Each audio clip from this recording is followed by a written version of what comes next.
Radhe Radhe friends, आज मैं जितिया व्रत की बहुत ही अच्छी और बहुत ही पौराणिक कथा लेकर आई हूँ, जिसे आपको पूरा सुनना चाहिए और इसका फल प्राप्त करना चाहिए। तो आप जब पूरा सुनेंगे आपको जितिया के व्रत का पूर्ण फल प्राप्त होगा। तो फ्रेंड्स, जीवित पुत्री का जो व्रत है, जिसे जितिया भी कहा जाता है, इस व्रत के प्रभाव से कहा जाता है कि मरी हुई संतान भी जीवित हो जाती है। तो आज की वीडियो में मैं आपको इसी प्रकार की कथा सुनाने वाली हूँ कि किस प्रकार से एक मरी हुई संतान जीवित हो जाती है। तो फ्रेंड्स देखिए, चील होती है और सियारिन होती है। ठीक है, इस कथा में दो पात्र हैं, एक चील और एक सियारिन।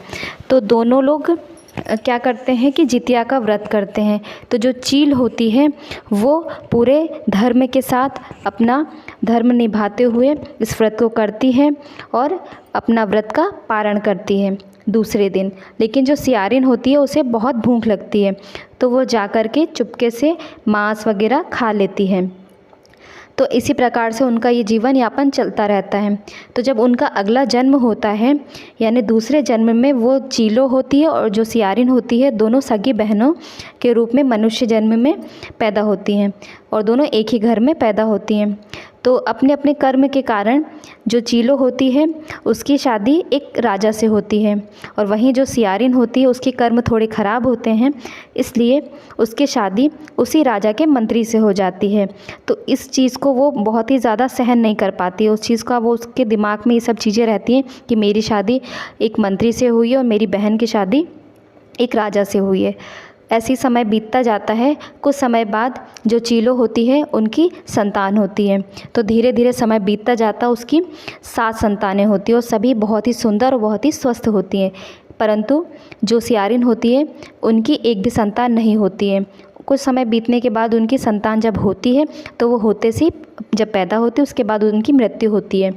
तो ऐसे ही उनका क्रम चलता रहता है कि उनकी संतान पैदा होती है और उसकी मृत्यु हो जाती है। इस बात से वो बहुत ज़्यादा परेशान होती है, लेकिन देखती है कि मेरी जो बहन है चीलो, उसकी संतान बहुत ही ज़्यादा सुंदर है, स्वस्थ है। इस चीज़ से सियारिन चिढ़ने लगती है, लेकिन उसे ये नहीं पता था कि उसके कर्म ऐसे थे, इस कारण से वो इस तरह से ये भोग रही है। इतना सब भोगने के बाद भी सियारिन इतना ज़्यादा चिढ़ती है अपनी बहन को देखकर कि वो उनके बच्चों को देख ही नहीं सकती और मन ही मन ये सोचती कि कैसे मैं इनकी जो संतानें हैं उन्हें समाप्त कर दूं। लेकिन जो चीलो होती है वो बहुत ही दयालु होती है।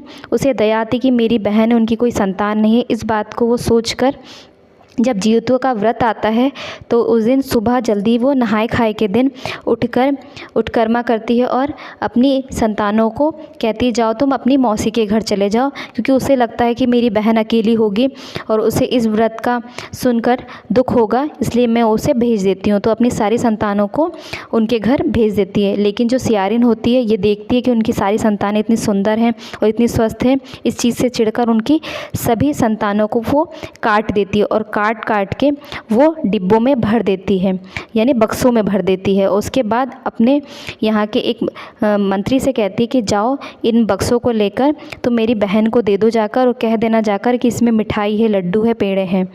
इसके बाद वो ले जाकर उनकी बहन, जो सियारिन की बहन होती है चीलो, उसे जाकर दे देते हैं। तो जो चीलो होती है वो सोचती कि मेरी बहन देखो कितनी अच्छी है, मेरे लिए उसने इन जो बक्से हैं, इन 8 बक्सों में मेरे लिए कितनी सारी चीज़ें, मिठाई, लड्डू वगैरह भेजे। इस चीज़ को देखकर वो बहुत ज़्यादा खुश होती। तो वो अपने मन में अनुमान लगाती कि शायद मेरे बच्चे पहले ही आ गए होंगे, मैं शायद देख नहीं पाई। तो वो अपने बच्चों को आवाज़ लगाती कि आओ बच्चों, आ जाओ, देखो तुम्हारी मौसी ने लड्डू, पेड़ा, मिठाई तुम लोगों के लिए भेजे हैं, तो आ जाओ, आकर खा लो।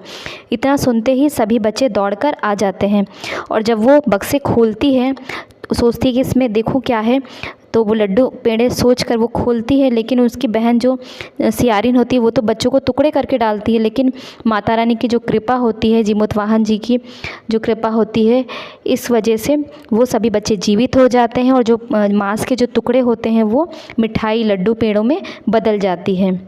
तो ये सभी जो चीज़ें होती हैं उसके साथ वो उसके जो व्रत है उसके प्रभाव से होता है, क्योंकि वो पिछले जन्म में भी जो जीमूत वाहन जी का जो ये व्रत होता है इस जन्म में भी करती है, इसलिए इस व्रत का उन्हें फल प्राप्त होता है और उनके सभी मरे हुए बच्चे जीवित हो जाते हैं।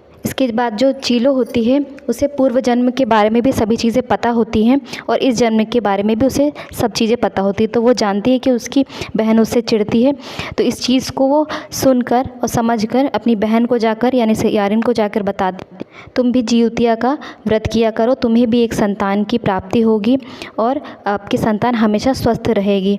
तो ये सुनकर जो चीलो होती है उसकी बात सुनकर सियारिन शर्मा जाती है और अब उसको अपनी इस किए गए कर्म पर बहुत ही ज़्यादा शर्मिंदगी होती है। उसके बाद वो व्रत करती है जिउतिया का, और जिउतिया के व्रत के प्रभाव से उन्हें भी व्रत की जो फल स्वरूप उन्हें संतान की प्राप्ति होती है। तो इसी प्रकार से ये कथा थी।